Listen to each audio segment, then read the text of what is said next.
Olá, eu sou o Roberto. E eu sou a Ângela. Vamos começar com uma estatística que, parece um balde de água fria. Só 3% dos brasileiros se aposentam antes dos 60. Parece que a ideia de pendurar as chuteiras aos 40 é só um sonho, né? Mas o detalhe que nos trouxe aqui hoje é outro número. Qual? Desde 2020, a quantidade de pessoas que consegue isso vem crescendo a uma taxa de 47% ao ano. Nossa, é um crescimento bem expressivo. Muito! E isso não é sorte, é método. Exatamente. E é crucial entender o que isso significa. Não estamos falando de ganhar na loteria ou receber uma herança inesperada. Certo. Estamos falando de um plano. O que vamos explorar hoje, com base em todo o material que a gente analisou, é justamente o passo a passo, a engenharia por trás do sonho. Boa. Então vamos detalhar essa engenharia. Por onde se começa? Porque o termo aposentadoria precoce carrega um peso, sabe? Quase uma imagem de alguém que desistiu de tudo. Ótimo ponto. O primeiro passo é ressignificar o conceito. Aposentadoria precoce, ou, enfim, independência financeira, não é sobre parar de ser produtivo. Não é largar tudo. De jeito nenhum. É sobre conquistar a liberdade de escolha. É ter um patrimônio que gera renda passiva, ou seja, dinheiro que entra sem o esforço ativo e que cubra 100% do custo de vida. Entendi. A partir daí, a pessoa pode escolher trabalhar com o que ama, abrir um negócio sem a pressão de pagar as contas, ou se quiser passar o dia de pijama. A chave é a opção. A liberdade de dizer não para um trabalho que não faz mais sentido. E pelo que eu vi no material, essa liberdade é construída sobre 3 pilares bem claros. Uma taxa de poupança altíssima, investimentos inteligentes e um estilo de vida consciente. Mas essa taxa de poupança de 50% a 70% da renda, isso soa quase impossível para a realidade da maioria. Essa é a reação inicial de quase todo mundo, é compreensível, mas a matemática por trás disso é que muda a perspectiva. É uma troca consciente, um período de sacrifício intenso por décadas de liberdade. Os números não mentem, sabe? Se alguém guarda 10% da renda, vai precisar de mais ou menos 51 anos para se aposentar. É a jornada tradicional. O padrão. Isso. Agora, se essa pessoa consegue poupar 50%, esse tempo despenca para 17 anos. E com 70%, a gente está falando de 8 anos e meio. Uau! É uma mudança de paradigma total. Total. Não é sobre não viver. É sobre viver com um propósito financeiro muito claro por um tempo determinado. É uma compressão do tempo, basicamente. Trocar intensidade por longevidade. No esforço. Ok, isso faz sentido. Então, para quem está nos ouvindo e pensando, quero fazer isso, qual é o primeiro passo prático? O primeiro passo é descobrir o seu número. Chega de metas genéricas como acumular 1 milhão. A independência financeira é um valor pessoal e intransferível. Certo. E para calculá-lo, a primeira tarefa, que parece chata, mas é fundamental, é mapear as despesas reais. Não o que a gente acha que gasta, mas o que a fatura do cartão e o extrato do banco dizem que a gente gasta. Precisamente. Por pelo menos 3 meses, é preciso anotar tudo, absolutamente tudo. Separar em categorias. As fixas, como aluguel, as variáveis, como mercado e lazer. E aquelas anuais, né? IPVA, seguros. Exato, mas dividindo o valor por 12 para ter o custo mensal. E o mais importante, adicionar uma margem de 5 a 10% para imprevistos. A vida acontece. Certo, mapeei o presente. Mas o meu eu de 40 anos provavelmente terá custos diferentes. Talvez com filhos na escola, um plano de saúde mais caro. Como se projeta isso? Essa é a etapa crítica que muita gente esquece. É preciso projetar o custo de vida futuro. Vai ter filhos. O plano de saúde vai aumentar. Pensa em se mudar. E a inflação? Sim, a inflação. O exercício prático. Se o custo de vida hoje é de R$5.000, é muito razoável projetar que aos 40, com filhos e ajustes, ele seja de R$8.000. E sobre esse valor, aplicamos uma margem de segurança de 20% por prudência. Nossa! De repente, o custo de vida projetado é de R$9.600. O salto é grande, de 5 mil para quase 10 mil. É um choque de realidade. E com esse número em mãos, como eu sei qual é a meta final de patrimônio? Aí entra o que os materiais chamam de regra dos 300, uma adaptação para o Brasil da famosa regra dos 4%. Regra dos 300? A fórmula é simples. Pegue a despesa mensal projetada e multiplique por 300. Usando o nosso exemplo, 9.600 vezes 300 nos dá uma meta de R$ 2.880.000. Espera um pouco, 300. A gente sempre ouve falar da regra dos 25 lá fora, que daria uma taxa de saque de 4% ao ano. Multiplicar por 300 significa que a taxa de saque seguro aqui é menor, né? Excelente pergunta. A razão é a nossa realidade econômica. O Brasil tem um histórico de instabilidade, inflação mais alta e juros voláteis. Bem mais voláteis. A regra dos 4% foi calculada com base no mercado americano do século XX. A nossa regra dos 300, ela embute uma camada extra de segurança para proteger o patrimônio dessas oscilações. Entendi. É melhor ser conservador e ter sucesso Do que ser otimista e ter que voltar a trabalhar aos 50. Exato. faz todo sentido um colchão de segurança para o risco Brasil. Então, só para materializar, quem projeta um gasto de 4 mil por mês precisa de 1.200.000. Quem projeta 10 mil precisa de 3 milhões. Ter esse número claro transforma o sonho num projeto de engenharia, como você disse. Exato. Agora que o destino está no mapa, a gente pode traçar a rota. E essa rota, segundo os estudos, pode ser dividida em 4 fases bem distintas. Ok, a pessoa calculou o número, levou aquele susto inicial. E agora? Qual é o primeiro passo concreto para sair da inércia e começar a jornada? A fase 1, otimização inicial. Dura de 1 a 3 anos. E o objetivo é arrumar a casa. Antes de pensar em investir pesado, é preciso ter uma base sólida. Certo. São 4 ações principais aqui. Primeira, eliminar dívidas caras, cartão de crédito, cheque especial. A meta é zerar isso em 12 meses. É impossível construir patrimônio carregando uma âncora dessas. Ou seja, a melhor rentabilidade no começo é pagar os juros altos que se deve. Perfeito. A segunda ação é montar a reserva de emergência. 6 meses do custo de vida guardados num lugar seguro e com liquidez, como o Tesouro Selic ou um CDB de liquidez diária. Simultaneamente, a terceira ação é focar em aumentar a renda. Negociar aumento, fazer freelas. Uma meta de 25% de aumento em 18 meses é agressiva, mas factível. E a última? E por último, otimizar despesas. Negociar todos os planos e contratos e adotar a regra das 48 horas para compras por impulso acima de R$ 300.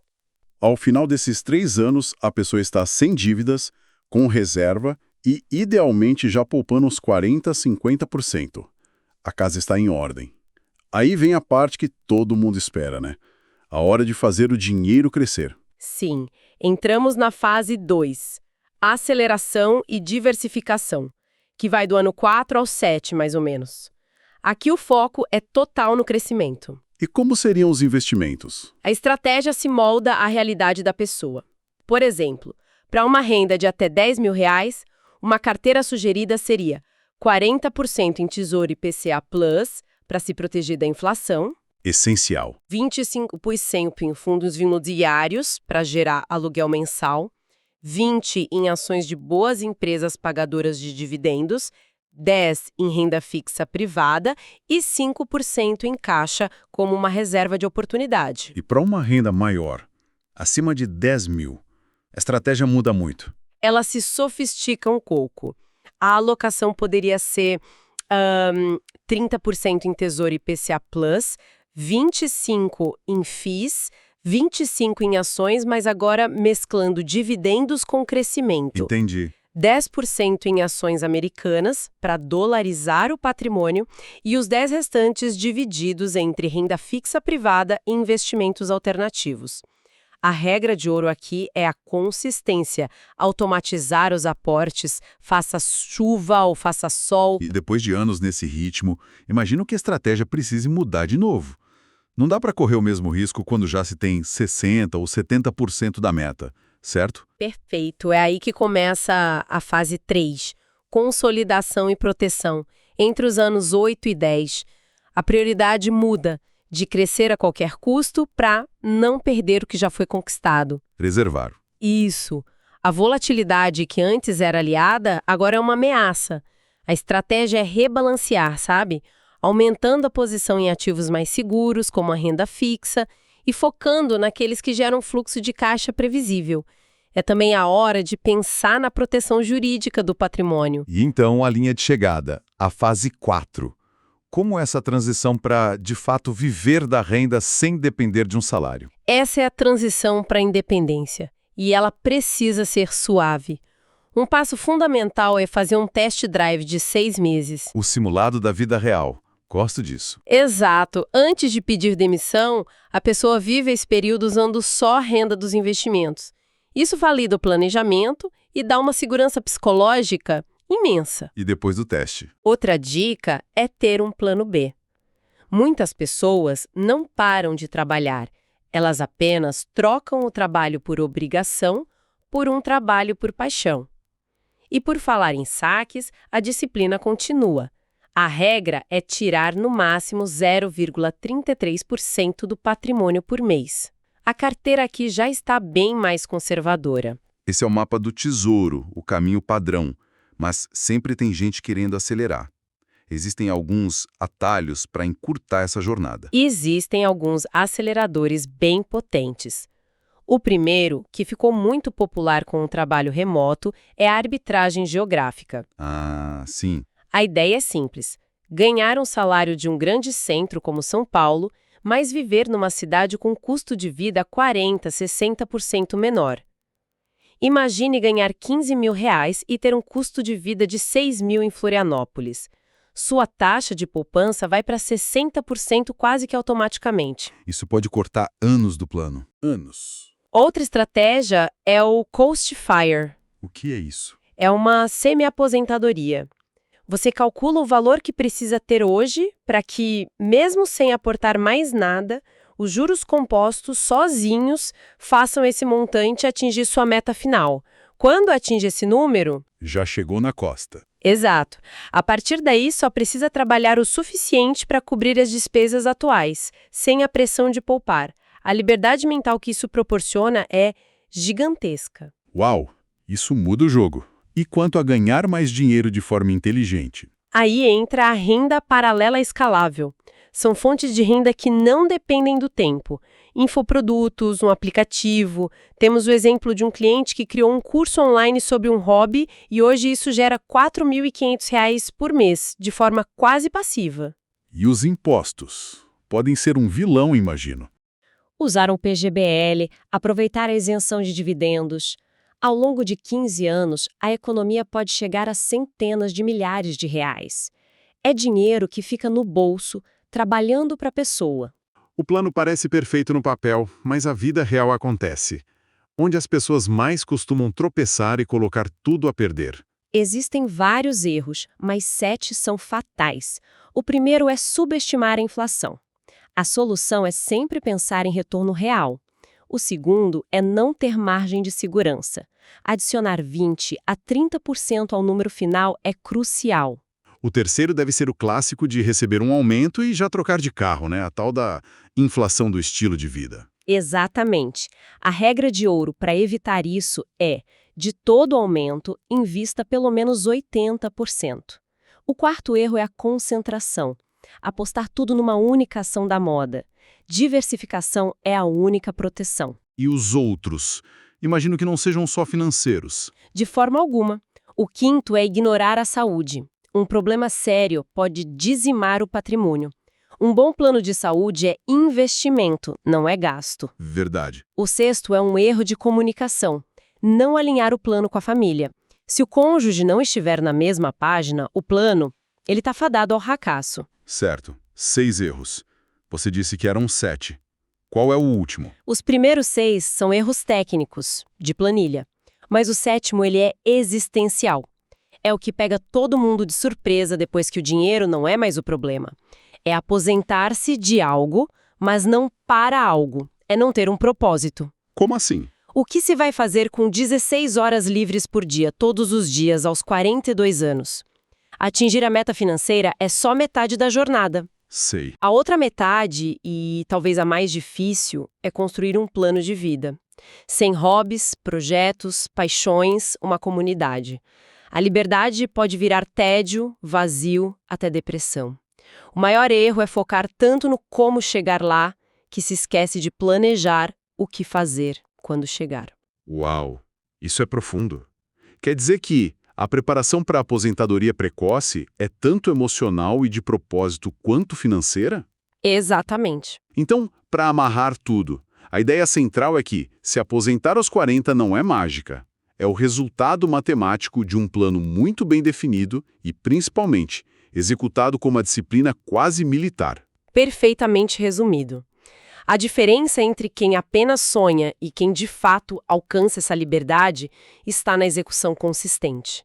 Mês após mês, ano após ano. E os primeiros passos são claros. Calcule o número, defina a taxa de poupança, automatize os investimentos e, acima de tudo, seja consistente.